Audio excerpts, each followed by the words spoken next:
أعوذ بالله من الشيطان الرجيم. بسم الله الرحمن الرحيم. سبحان الله وبحمده سبحان الله العظيم. اللهم صل على محمد وآل محمد. இன்றைய இந்த தரிசிலே எங்களுடைய அன்பிற்குரிய ஹுசூர் ரலியல்லாஹு தஆலா பின் சுஹைல் அஸீஸ் அவர்கள் இவ்வருடம் ஜெர்மன் ஜலசா சலானாவிலே பெண்களுக்காக ஹுசூர் அவர்கள் ஆற்றிய அந்த உரையை உங்கள் முன்னிலையில் வைக்க நாடுகின்றேன். இந்த உரையினுடைய ஒரு பகுதியை முன்வைக்கின்றேன். இன்ஷா அல்லாஹ் இந்த அடுத்தடுத்த தரசுகளில் அதனுடைய தொடர்ச்சி முன்வைக்கப்படும். ஹுசூர் அவர்கள் ஆற்றிய இந்த உரை மிகவும் முக்கியமான போதனைகளை எங்கள் அனைவருக்கும் வழங்கக்கூடியதாக இருக்கின்றது. பெண்களுக்காக பெண்களுடைய நாளிலே ஹுசூர் அவர்கள் ஆற்றிய அந்த உரையாக இருந்தாலும் ஆண் பெண் இருபாலாருக்கும் மிகவும் முக்கியமான போதனைகளை உள்ளடக்கிய ஒரு ஹுசூர் அவர்களுடைய அருமையான ஒரு உரையாக இருக்கின்றது. எனவே அந்த உரையை நான் மொழிபெயர்த்திருக்கின்றேன். ஹுசூர் அவர்கள் அதில் கூறுகின்றார்கள், இன்று நீங்கள் ஜலசா சாலானா ஜெர்மனியில் கலந்து கொள்வதற்காக ஒன்று கூடியிருக்கின்றீர்கள். இப்போது ஆயிரக்கணக்கில் அங்கு பெண்கள் அமர்ந்திருக்கின்றார்கள் என்பதை நான் பார்க்கின்றேன். ஹுசூர் அவர்கள் யூகேயிலிருந்து இதனை நேரடியாக இந்த உரையை நிகழ்த்தினார்கள். ஹுசூர் அவர்கள் கூறுகின்றார்கள், ஒவ்வொரு அஹ்மதி பெண்ணுக்கும் ஒரு நோக்கம் இருக்கின்றது, இருக்கவும் வேண்டும். அதனை நீங்கள் உடன்படிக்கை செய்கின்றீர்கள். மேலும் ஒவ்வொரு ஆணும் உடன்படிக்கை செய்கின்றார். அது என்னவென்றால், அவர் மார்க்கத்திற்கு உலகத்தை விட முன்னுரிமை வழங்குவேன் என்பதாகும். எனவே மார்க்கத்திற்கு உலகத்தை விட முன்னுரிமை வழங்குவதற்காக தனது பொறுப்புகளை குறித்து சிந்தனை செய்வது அவசியமானதாகும். மேலும் அல்லாஹு தாலா நமக்கு என்ன வழிகாட்டல்களை வழங்கி இருக்கின்றானோ, எந்த மார்க்கத்தை நமக்கு கற்று தந்திருக்கின்றானோ அவற்றின்படி செயல்பட முயற்சி செய்ய வேண்டும். இதற்காக மார்க்கத்தின் அறிவை பெற்றுக்கொண்டு அதனை தனது வாழ்வின் அங்கமாக ஆக்கிக் கொள்ள வேண்டும். அவருடைய உரையை தமிழில் மொழிபெயர்த்தால் அது இலக்கிய நடையில் வருகின்றது. எனவே இந்த இலக்கிய நடையை சிலவேளை சிலருக்கு புரிந்து கொள்ள முடியாது என்பதன் காரணமாக இதனை இலகுவான நடையில் நான் உங்களுக்கு விளக்கியும் கூற முயற்சி செய்கின்றேன்.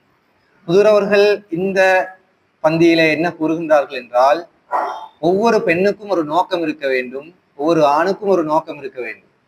அந்த நோக்கத்தை தான் அவர்கள் உடன்படிக்கையாக செய்கின்றார்கள். அந்த உடன்படிக்கை என்னவென்றால், உலகத்தை விட மார்க்கத்திற்கு முக்கியத்துவம் கொடுப்பது. சரியாக அதனை சரியான அதாவது அர்த்தத்தில் சொல்வதாக இருந்தால், இந்த மொழிபெயர்ப்பிலும் மார்க்கத்தை தான் முன்னுரிமை கொடுத்து மார்க்கத்திற்கு உலகத்தை விட முன்னுரிமை அளிப்பேன் என்று ஒவ்வொருவரும் அல்லாஹுடைய சன்னிதானத்தில் உடன்படிக்கை செய்கின்றார். ஹுசூர் அவர்கள் இதுல சொல்றாங்க என்னென்றால், இந்த முன்னுரிமை வழங்குவதை செய்வதற்காக உடன்படிக்கை செய்துவிட்டோம். இந்த முன்னுரிமையை வழங்குகின்ற அந்த கடமையை நிறைவேற்றுவதற்காக முதலாவது எங்களுடைய பொறுப்புகள் என்ன என்பதை நாங்கள் தெரிந்திருக்க வேண்டும். அதே போன்று அல்லாஹு தாலா எங்களுக்கு என்ன வழிகாட்டல்களை தந்திருக்கின்றான், எந்த மார்க்கத்தை எங்களுக்கு கற்றுக் கொடுத்திருக்கின்றான் என்பதை நாங்கள் அறிந்து கொள்ள வேண்டும். ஹுசூர் சொல்றாங்க, இதனை அறிந்து கொள்வதற்காக அதற்கான அறிவை நாங்கள் பெற்றுக்கொள்ள வேண்டும். அதனை அறிந்து கொண்டு அறிவை பெற்றுக்கொண்டதன் பிறகு அதனை எங்களுடைய வாழ்வின் அங்கமாக நாங்கள் ஆக்கிக் கொள்ள வேண்டும் என்று ஹுசூர் அவங்க சொல்றாங்க. பிறகு ஹுசூர் அவர்கள் கூறுகின்றார்கள், எந்த ஒரு சமூகத்திலும் அந்த சமூகத்தின் முன்னேற்றம் அதிகமாக அந்த சமூகத்தில் உள்ள பெண்களின் மீதே தங்கி இருக்கின்றது. பாருங்க, ஹுசூர் அவங்க சொல்ற இந்த விஷயத்த, எந்த ஒரு சமூகமாக இருந்தாலும் அந்த சமூகத்தினுடைய முன்னேற்றம் அதிகமாக பெண்களில் தான் தங்கி இருக்கின்றது. நாங்கள் நினைக்கிறோம் ஆம்பளைகளால தான் ஒரு சமுதாயம் முன்னேற்றம் அடையுது, ஆம்பளைகள் தான் சம்பாதிக்கிறாங்க, ஆம்பளைகள் தான் எல்லா வேலை வெட்டிகளையும் செய்யறாங்க, ஆகவே ஆம்பளைகளுடைய அந்த பங்குதான் சமூகத்தினுடைய முன்னேற்றத்தில் அதிகம் என்று நாங்கள் நினைத்து கொண்டிருக்கின்றோம். ஆனால் உண்மை அதுவல்ல. பெண்களுடைய அந்த பங்களிப்பு தான் ஒரு சமுதாயத்தினுடைய முன்னேற்றத்திற்கு மிகவும் முக்கியமானது என்று ஹுசூர் சொல்றாங்க. ஏனென்றால் பெண்களின் எண்ணிக்கை பொதுவாக ஆண்களுடைய எண்ணிக்கையிலும் பார்க்க அதிகமாக இருக்கின்றது.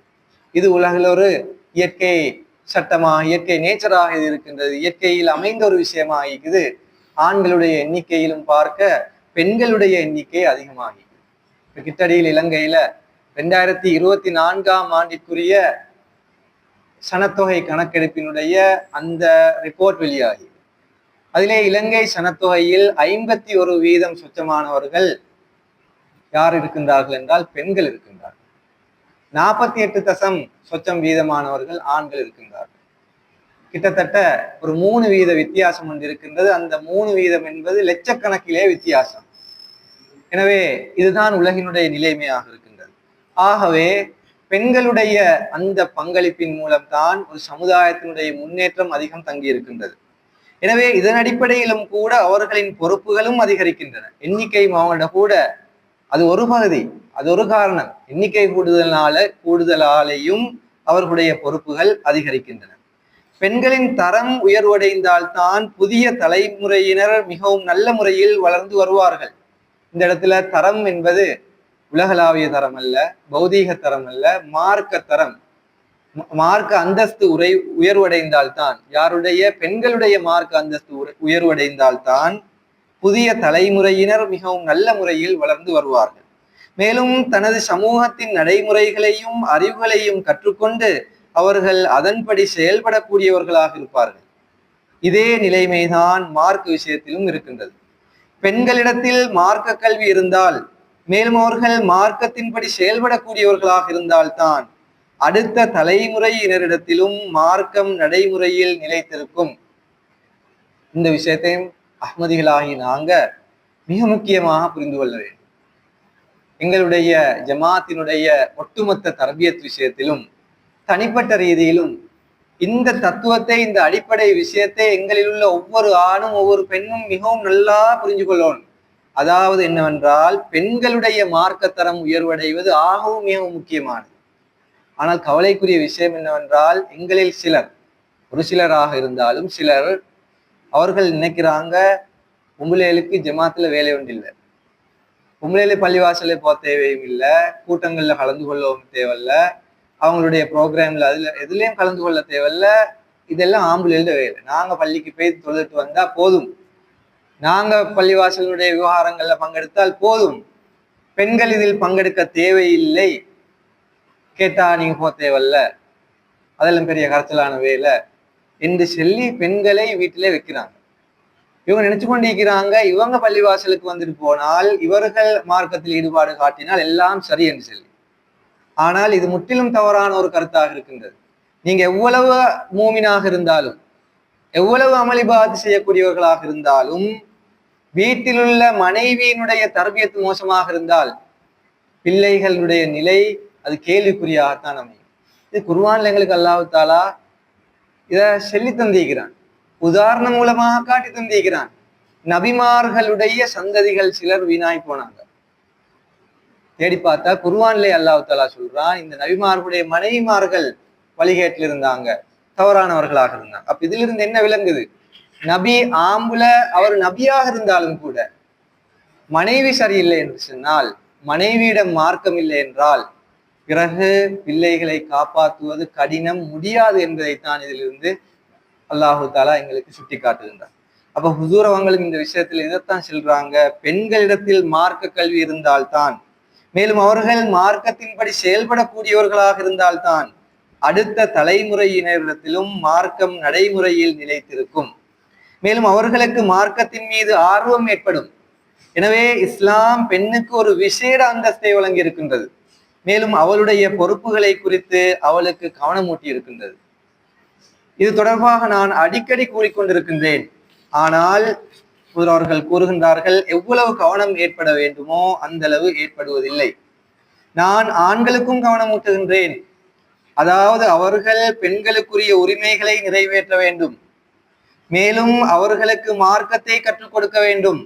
மேலும் நான் பெண்களுக்கும் கவனமூட்டுகின்றேன், அதாவது அவர்கள் மார்க்கத்தின் அறிவை பெற்றுக்கொள்ள வேண்டும், மேலும் தமது அடுத்த தலைமுறையினரை பாதுகாக்க வேண்டும். இஸ்லாம் உங்களுக்கு ஏதோ குறைவான அந்தஸ்தை கொடுத்திருக்கின்றது என்ற தாழ்வு மனப்பான்மையில் இருக்காதீர்கள். மாறாக இஸ்லாம் உங்களுக்கு ஒரு பெரும் தகுதியை வழங்கியிருக்கின்றது. உங்களுக்கு தாய் என்ற ரீதியில் ஓர் அந்தஸ்து இருக்கின்றது, சகோதரி என்ற ரீதியில் ஓர் அந்தஸ்து இருக்கின்றது, மனைவி என்ற ரீதியில் ஓர் அந்தஸ்து இருக்கின்றது. மேலும் ஆண்களுக்கு அல்லாஹு தாலா பொதுவாக பில் மஅரூஃப் என்ற இந்த வழிகாட்டலை வழங்கி இருக்கின்றார். அதாவது பெண்ணுக்கு ஓர் அந்தஸ்து இருக்கின்றது, எனவே அவளை மதித்து நடவுங்கள். மேலும் காரணமின்றி சாக்கு போக்குகளை உண்டு பண்ணி அவளுக்கு எவ்வித நஷ்டத்தையும் ஏற்படுத்த அல்லது உணர்வு ரீதியாக அவர்களுக்கு ஏதும் கஷ்டத்தை கொடுக்க முயற்சி செய்யாதீர்கள். மாறாக அவர்களுடன் நல்ல முறையில் நடந்து கொள்ளுங்கள். இந்த பெண்ணின் மூலமாகத்தான் உங்களுடைய சந்ததிகள் உருவாகின்றார்கள் என்று அல்லாஹு தாலா கூறியிருக்கின்றார். அப்ப ஹுதூர் அவங்க இதுல சொல்ற இந்த பகுதியில சொல்ற விஷயம் என்னவென்றால், பெண்களுக்கு அல்லாஹு தாலா இதன் காரணமாக மார்க்கத்திலே மிக முக்கியமான ஒரு இடத்தை அந்தஸ்தை வழங்கி இருக்கின்றார். எனவே அடுத்த தலைமுறையுடைய அந்த பாதுகாப்பு இந்த பெண்களுடைய கையில் இருக்கின்றது. எனவே ஹுதூர் அவங்க சொல்றாங்க, முதலாவதாக ஹுதூர் அவர்கள் ஆண்களுக்கு கவனம் ஊட்டுகின்றார்கள். அதாவது பெண்களுக்குரிய உரிமைகளை நீங்கள் கொடுங்கள், பெண்களை நல்ல முறையில் நடத்துங்கள், பெண்களுக்கு எந்தவித தகாத கஷ்டத்தையும் துன்பத்தையும் தொல்லையையும் கொடுக்காதீர்கள். மேலும் பெண்களுடைய அந்தஸ்து குறைவு என்று நீங்கள் கருதி அவர்களை கீழாக நீங்கள் மதிக்காதீர்கள் என்றெல்லாம் அல்லாஹு தாலா இதுல கூறுகின்றார். அப்ப அதாவது வீட்டிலுள்ள அந்த பெண்ணுக்கு நாம் ஒரு மதிப்பு கொடுத்தால்தான் அந்த பெண்ணினுடைய அந்த தன்னம்பிக்கை, அந்த பொறுப்புணர்ச்சி இதெல்லாம் மேலுக்கு வரும். பெண்ணை நாங்கள் அடக்குமுறையோடு நாங்கள் நடாத்தினால் பிறகு அந்த பெண்ணின் மூலமாக நாங்கள் எடுக்கக்கூடிய அந்த பயனை எங்களால் பெற முடியாது. எனவே பிள்ளைகளுடைய தர்பியத்தினுடைய மிக முக்கிய பங்கு பெண்ணின் கையில் இருப்பதன் காரணமாக மதிப்பு கொடுத்து நல்ல முறையில் நடாத்தி நல்ல முறையுடன் வாழ்க்கையை கழித்துத்தான் அந்த பெண்ணினுடைய அந்த ஆன்மீக தாக்கத்திலிருந்து பயனை நாங்கள் எங்களுடைய குடும்பத்துக்கு வழங்கி கொடுக்க வேண்டும். புதுரவங்க சொல்றாங்க, ஒவ்வொரு மனிதனுக்கும் எல்லா நிலைமைகளை பற்றியும் அறிவு இல்லாதிருப்பதனால் அவன் சில விவகாரங்களில் எல்லை மீறிவிட்டாலும் கூட ஆகுமானதாகும் என்று சிலர் கருதுகின்றார்கள். மேலும் பெண் இந்த தவறை செய்துவிட்டால் என்று கூறி அதனை அதாவது அந்த அவருடைய வரம்பு மீறுதலை ஆகுமானது என்று கூறிவிடுகின்றார்கள். அதாவது பெண்களுக்கு இழைக்கப்படுகின்ற அந்த அநீதியை பற்றி ஹுதூர் அவர்கள் இந்த இடத்தில் கூறுகின்றார்கள். அதாவது சில ஆம்பளைகளுக்கு இந்த விஷயங்கள் எதுவுமே தெரியாது. அப்ப அவங்க நினைக்கிறாங்க என்னன்னு சொன்னால், பெண்ணினுடைய ஏதாவது ஒரு தவறு அவருடைய பார்வையில பட்டுச்சுன்னு சொன்னால் அவர் நினைக்கிறார், இப்ப எனக்கு எல்லாம் செய்ய முடியும், பெண்ணை வேண்டியமாய் நடாத்த முடியும் என்று தன்னுடைய அந்த எல்லை மீறுகின்ற அந்த செயலை கூட அவர் ஆகுமானதாக அவர் கருதுகின்றார். இவ்வாறாக அவர்கள் பாவிகளாக மாறுகின்றார்கள். ஏனென்றால் இது காரணமின்றி குற்றம் சுமத்துதலாகும். ஆனால் அல்லாஹு தாலா இது குறித்து எந்த அளவு கூறியிருக்கின்றான் என்றால், நீங்கள் சரியென்றும் சில விவகாரங்களில் பெண்கள் பிழை என்றும் கருதுகின்றீர்கள், மேலும் இதன் காரணமாக அவர்களை தண்டிப்பதற்கு அல்லது அவர்களிடமிருந்து விலகி விடுவதற்கு முயற்சி செய்கின்றீர்கள். ஆனால் நீங்கள் ஒரு விடயத்தை வெறுத்த போதிலும் கூட அது உங்களுடைய பயனுக்காகவே இருப்பதற்கும் அல்லாஹு தாலா அதில் நலவை வைத்திருப்பதற்கும் அதிகம் வாய்ப்பு இருக்கின்றது என்று அல்லாஹு தாலா கூறுகின்றார். அதாவது அவர்கள் கூறுகின்றார்கள், சில விஷயத்துல நீங்க நினைக்கிறீங்க நீங்க தான் சரி, பெண் தவறு தெளிவாகவும் விளங்குது, பெண்ணுடைய தவறும் விளங்குது. ஆனால் அந்த நேரத்திலும் கூட அல்லாஹு தாலா என்ன கூறுகின்றான் என்றால் அதாவது ஒருவேளை நீங்கள் எதனை தவறாக நினைக்கின்றீர்களோ அது சில வேளை நலவாக மாறிவிடும். உங்களுடைய பார்வையில் தவறாக இருக்கலாம், ஆனால் அது ஒரு நல்லதாக இருக்கலாம். எனவே சில வேளை அந்த நிலைமை அல்லாஹு தாலா உங்களுடைய பயனுக்காகவே வைத்ததாகவும் இருக்கலாம். அல்லாஹு தாலா அதில் நலவை வைத்திருப்பதற்கும் அதிக வாய்ப்புள்ளது என்று அல்லாஹு தாலா கூறுகின்றான். எனவே சிறு சிறு விடயங்களுக்காக பெண்களின் உணர்வுகளுடன் விளையாடுவதற்கு சாக்கு போக்குகளை தேடாதீர்கள். மேலும் அவர்களுக்கு தொல்லை கொடுப்பதற்கு முயற்சி செய்யாதீர்கள். ஏனென்றால் எந்த விடயத்தை நீங்கள் வெறுக்கின்றீர்களோ ஒருவேளை அல்லாஹு தாலா அந்த விடயத்தை விரும்புபவனாகவும் இருக்கலாம். குடும்ப வாழ்க்கை என்று வருகின்ற போது கணவன் மனைவிக்கு இடையில பிரச்சனைகள் சிக்கல்கள் தோன்றுவதற்கு வாய்ப்பு இருக்கின்றது, தோன்றலாம். அந்த நேரத்தில் உங்களுடைய தரப்பு சரியாக இருக்கலாம் என்றாலும் கூட அந்த நேரத்திலும் விட்டு கொடுப்பை நாங்கள் பாவிக்க வேண்டும். அந்த நேரத்தில் இறுக பிடித்து விட்டால் உறவு அதன் பிறகு அதிலிருந்து விரிசல் ஆரம்பமாகும். அதன் பிறகு விரிசல் ஆரம்பமாகினால் ஷைத்தான் அந்த இடத்திற்குள் வந்து சமாதானத்துக்கான எல்லா வாசல்களையும் சைத்தான் மூடி விடுவான். அப்புறம் சேர இயலாது. ஈகோ என்ற அந்த விஷயம் மேலுக்கு வந்ததன் பிறகு அதன் பிறகு விரிசலாக அது பேத்துக் கொண்டேக்கும், சேர்ற அந்த நிலைமை வராது. ஆகவே விட்டு கொடுப்பு என்ற அந்த நிலைமை எங்களிடத்திலே உருவாக வேண்டும். இந்த வாழ்க்கை அல்லாஹு தாலா எங்களுக்கு அமைத்து தந்திருப்பதன் அளவுக்காக. அல்லாஹு தாலா தந்திருக்கின்ற இந்த வாழ்க்கையை நாம நாசமாக்கிக் கொள்வதா அழித்துக் கொள்வதா என்பதை நாங்கள் சிந்திக்க வேண்டும். எனவே சிறந்தது என்னவென்றால், பெண்களில் சில சாதாரண தவறுகள் இருப்பதாக கண்டால் கூட அவர்களுக்கு அது பற்றி மென்மையாக புரிய வையுங்கள். பிறகு விவகாரத்தை அல்லாஹு தாலாவிடம் ஒப்படைத்து விடுங்கள். மேலும் அவர்களுக்காக துவா செய்யுங்கள். இந்த இந்த துவா செய்யற அந்த பண்பு நிறைய பேர்ட்ட எங்கள்கிட்ட உங்கள்கிட்ட இது இல்லை, ஆகவும் குறைவு. அதாவது மனைவிக்காக ஏதாவது தவற கண்டா அது பிறகு அதுக்கு பௌதீக ரீதியா ஆக்ஷன் எடுக்கிறது தான் நாங்க மைண்ட்ல யோசிக்கிறது.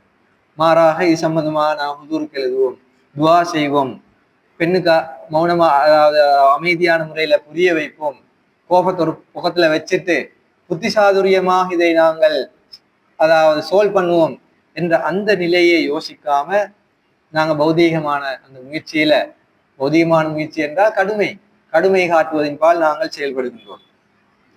பிறகு விவகாரத்தை அல்லாஹு தாலாவிடம் ஒப்படைத்து விடுங்கள். மேலும் அவர்களுக்காக துவா செய்யுங்கள்.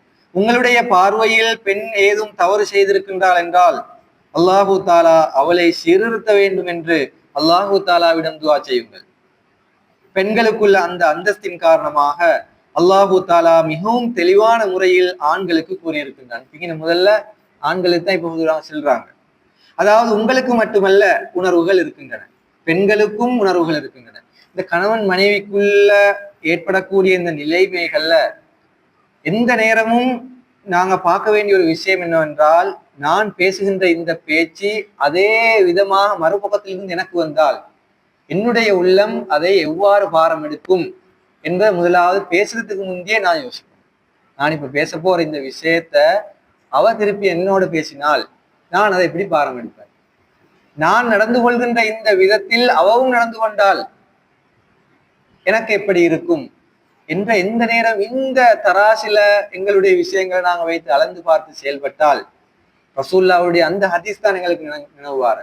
எதனை நீ உனக்காக விரும்புகின்றாயோ அதனை மற்றவருக்காக விரும்பு. அப்படி மறுபக்கம் என்ன, எதனை தனக்கு வெறுக்கிறீரோ அதனை மற்றவருக்காகவும் நீ வெறு. எது தனக்கு சரியில்லைன்னு படுவதோ அதை நீயே மற்றவருக்கு பாவிக்க போறாய். அப்ப இந்த தராசில நாங்க அளந்து நிறுத்து பார்த்து எங்களுடைய விவகாரத்தை கொண்டு நடத்தினால் பலவிதமான பிரச்சனைகள் இருந்து எங்களால் தவிர்த்து கொள்ள முடியும். உதிரவங்க சொல்றாங்க, அதாவது உங்களுக்கு மட்டுமல்ல உணர்வுகள் இருக்கின்றன, பெண்களுக்கும் உணர்வுகள் இருக்கின்றன. எனவே அவற்றை நீங்கள் மதித்து நடக்க வேண்டும். அல்லாஹு தாலா கூறுகின்றான், வல்லாஹு ஜஅல லக்கும் மின் அன்ஃபுசிக்கும் அஸ்வாஜா. அதாவது அல்லாஹு தாலா இந்த உங்களோட உணர்வு மட்டுமல்ல பெண்களுக்கும் உணர்வு இருக்கின்றது என்பதை அல்லாஹு தாலா இந்த வசனத்தில் எப்படி சொல்றான் என்றால், அல்லாஹு தாலா உங்களுக்கு உங்களிலிருந்தே உங்களை போன்ற உணர்வுகளை கொண்ட மனைவிகளை படைத்திருக்கின்றார் என்று அல்லாஹு தாலா சொல்றான். அப்ப எங்களுக்கு என்ன உணர்வுகளுக்கோ அதே தான் அவங்களுக்கு. ஒரே இனத்திலிருந்து தான் ரெண்டே படைச்சி, ரெண்டும் ஒரே குவாலிட்டி தான், வித்தியாசம் எதுவுமே இல்லை, உடல் ரீதியான வித்தியாசம் அல்லாது, மற்றபடி ஒரே விதமான உணர்வுகள் தான். எனவே ஆண்களுக்கு நீங்கள் காரணமின்றி சிறு சிறு விடயங்களுக்காக பெண்களுடன் தீய முறையில் பேசாதீர்கள் என்றும் அவர்களை கடிந்து கொள்ளாதீர்கள் என்றும் அல்லது அவர்களுடன் தீய முறையில் நடந்து கொள்ள வேண்டாம் என்றும் வலியுறுத்தி கூறப்பட்டுள்ளது. ஏனென்றால் அவர்களும் மனிதர்கள் தான், அதாவது பெண்களும் மனிதர்கள் தான். மேலும் அவர்களுக்கும் உங்களுக்கு இருப்பதை போன்ற உணர்வுகள் தான் இருக்கின்றன. அவர்களின் மூலமாகத்தான் உங்களுக்கு சந்ததிகள் கிடைக்கின்றார்கள். எனவே நீங்கள் அவர்களுக்கு காரணமின்றி துக்கங்களை கொடுப்பீர்கள் என்றால் சில வேளை உங்களுடைய சந்ததிகளே உங்களுக்கு எதிரிகளாக மாறிவிட வாய்ப்பு இருக்கின்றது. அதாவது அளவுக்கு மிச்சம் பொம்பளைகள் மேல அநீதி இழைத்தால் கடைசி நடக்கிறது என்னண்டா, புள்ளேல் வாப்பாக்கு எதிராக மாறுறது. இதுதான் நடக்குது. கடைசிக்கு புள்ளேல் வாப்பக்கும் இல்லை, வாப்பாவை கூட மதிக்காத நிலைமையில கடைசிக்கு வாப்பட விஷயங்களை கூட கவனிக்காத அந்த நிலையில போற. அப்ப உதிரவங்க செல்றாங்க, அப்படி நடந்தால், அப்படி பெண்களுடன் தகாத முறையில் நடந்தால், அநீதி இழைத்தால் சில வேளை உங்களுடைய சந்ததிகளே உங்களுக்கு எதிரிகளாக மாறிவிட வாய்ப்பு இருக்கின்றது. பெரும்பாலும் இவ்வாறுதான் நடக்கவும் செய்கின்றன. என்னிடம் இவ்வாறான பல விவகாரங்கள் வருகின்றன. அவற்றில் பெண் கீழ்ப்படிந்து கட்டுப்பட்டு நடப்போலாகவும் இருக்கும் நிலையில் ஆண் தன்னுடைய மனோ இச்சைகளை நிறைவேற்றிக் கொள்வதற்கு அல்லது தனது பிடிவாதத்தின் காரணமாக சில போது எல்லை மீறி சென்று விடுகின்றான், பெண் மீது கொடுமை இழைக்கின்றான். எனவே இதன் காரணமாக பிறகு பிள்ளைகளின் மீது தீய தாக்கம் ஏற்பட்டு விடுகின்றது. மேலும் அவர்களின் மீது செய்த கொடுமை மற்றும் அநியாயத்தின் காரணமாக பிள்ளைகள் தமது தகப்பனுக்கு எதிராக திரும்பி விடுகின்றார்கள். அதன் பிறகு அத்தகைய தந்தை பெண்களுக்கு ஏன் இவ்வளவு சார்பு காட்டப்படுகின்றது என்று முறைப்பாடு செய்கின்றார். அது பிறகு பிரச்சனைகள் வருகின்ற போது கொடுமையா இவர் தான் செஞ்சிக்காரு. அப்ப உண்மையிலேயே பெண்ணிட பக்கத்தை தான் எடுக்கணும். ஆனால் இவர் ஆட்சேபனை செய்கிறாரு, ஏன் பெண்களுக்கு இவ்வளவு சார்பு காட்டப்படுகின்றது என்று. ஆனால் முதல் அடியை அவர் சுயமே தான் எடுத்து வைத்திருக்கின்றார். பெண் தவறை செய்திருந்தாலும் கூட அவளுக்கு அன்பாகவும் மென்மையாகவும் புரிய வைத்து அவளை சீர்திருத்த முயற்சி செய்வதே ஆணின் வேலையாக இருக்க வேண்டும். மேலும் நாம் நமது எதிர்கால சந்ததியினரை கட்டி காக்க வேண்டும் என்பதை உணர்ந்து செயல்பட்டிருக்க வேண்டும். எனவே அல்லாஹு தாலா கூறுகின்றான், அதாவது பெண்களின் உணர்வுகளை கருத்தில் கொண்டு செயல்படுங்கள், மேலும் காரணமின்றி அவர்களை குற்றம் பிடித்துக் கொண்டிருக்காதீர்கள். இதுல முதல் பகுதியில் எல்லாமே ஆம்பளைகள். அப்ப கேட்டுக்கொண்டிருக்கிற பொம்பளைகளுக்கும் நல்ல இதாகிக்குமா, ஆம்பளைகளுக்கு தான் உதுராங்க நல்லா கொடுக்குறாங்க. இதே பிறகு உதுராங்க பெண்களுடைய விஷயத்தையும் கூறுறாங்க.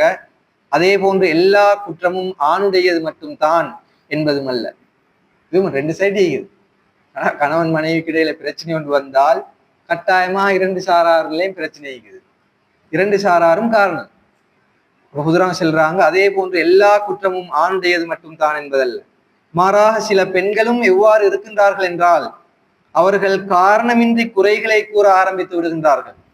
மேலும் தமது உரிமை மற்றும் உணர்வுகள் என்பதை சாக்காக வைத்து வீடுகளில் சண்டை சச்சரவுகளை போட்டுக் கொண்டிருக்கின்றார்கள்.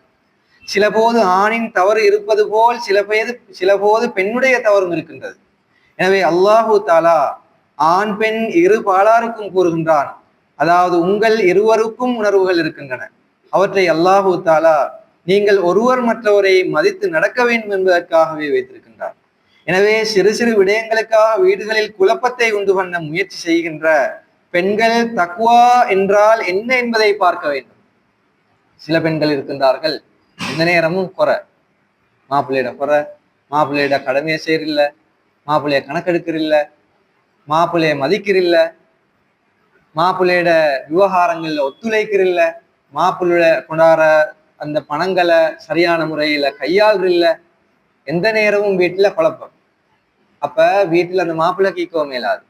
அப்ப இப்படியான நிலைமையில அவங்க சொல்றாங்க, இத்தகைய பெண்கள் தக்வா என்றால் என்ன என்பதை பார்க்க வேண்டும்.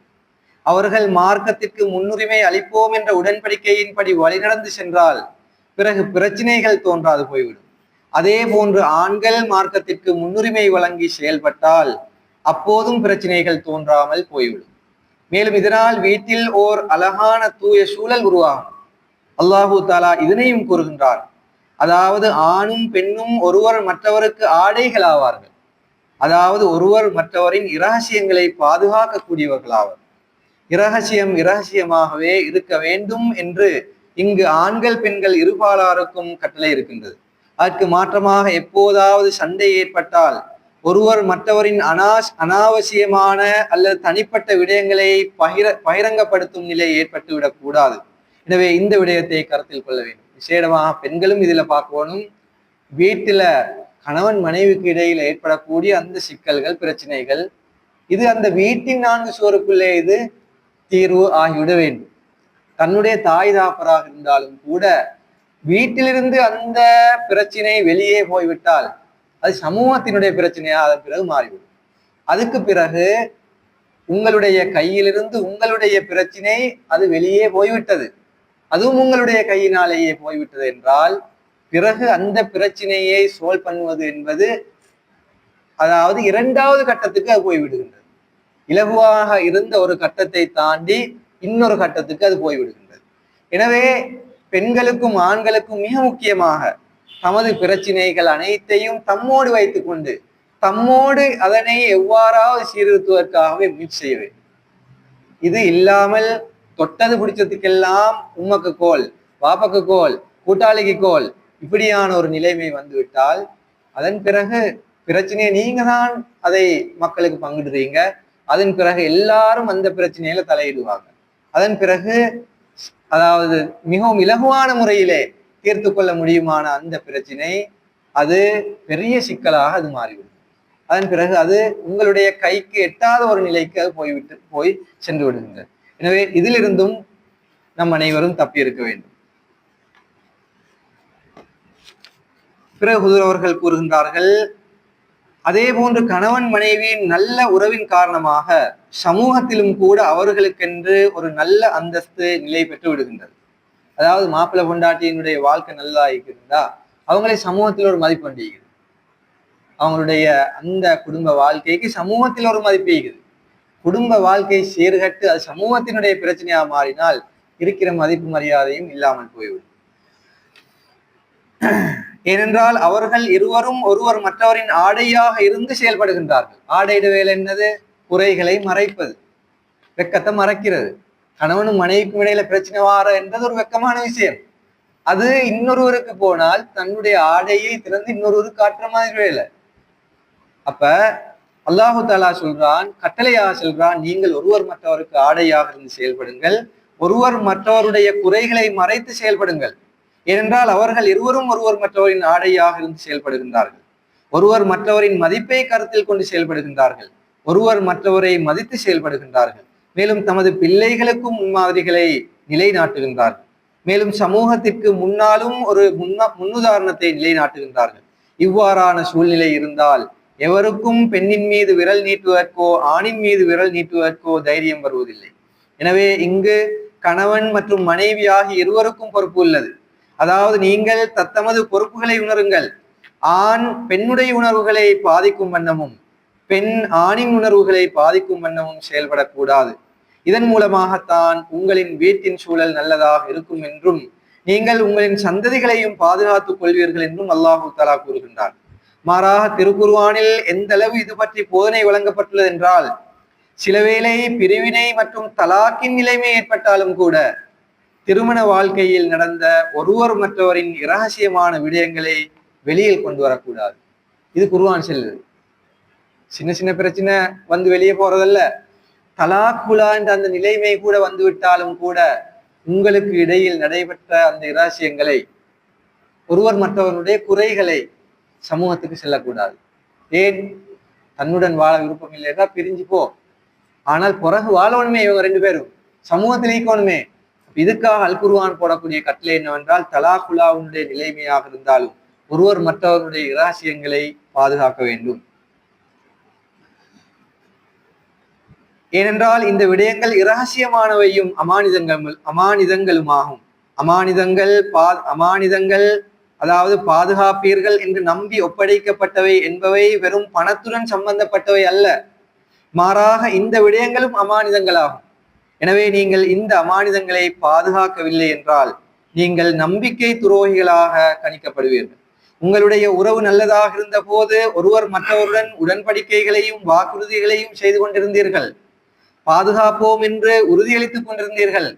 ஆனால் சிறு விடயம் ஒன்றுக்கு உறவுகள் முறிந்துவிட்டால் அனைத்தையும் மறந்துவிட்டோம் என்ற நிலை உங்களுக்கு வரக்கூடாது. சமாதானமாக இருக்கும் போது நல்லா வாழ்ந்தீங்க, பிரச்சனை வந்ததோட ஊர் அறிய உங்களுடைய இரகசியங்கள் வெளிப்படுவதென்று சொன்னால் அந்த நிலை வந்துவிடக்கூடாது. பொதுவாக சமூகத்தில் சண்டைகள் ஏற்படுவதற்கான காரணம் இவ்வாறான உலகியல் காரணங்களேயாகும். சண்டைகளுக்கான காரணம் மார்க்க விடயங்களாக இருப்பது மிகவும் குறைவாக பார்க்கப்படுது. இதுவும் ஒரு மெயின் விஷயம். கணவன் மனைவிக்கிடையில பிரச்சனை வந்த எல்லா இடத்த பார்த்தாலும் மார்க்கத்துக்காக பிரச்சனை ஒன்று வந்தது அது ஆகவும் ரேர். அவருடைய மார்க்க விஷயம் சரியில்லை, அவர் பள்ளிக்கு போறாரு இல்லை, அவர் தொழுறாரு இல்லை, நோம்பு பிடிக்காரு இல்லை, இதுக்காக எனக்கும் அவருக்கும் இடையில பிரச்சனைன்றது ஆகவும் குறைவு. இல்லாட்டி அதே மறுபக்கத்துக்கு உங்களுடைய விஷயத்துல இவள் தொழுறாரு இல்லை, நோம்பு பிடிக்கிறாரு இல்லை, ஒன்றும் செய்யறாரு இல்லை, மார்க்கமே இவளுக்கு இல்லை, இதுக்காக எனக்கும் அவளுக்கும் இடையில பிரச்சனை என்றது ஆகவும் குறைவு. பார்த்தா எல்லாமே துனியாவினுடைய பிரச்சனை தான் இவங்களுக்கு வந்து.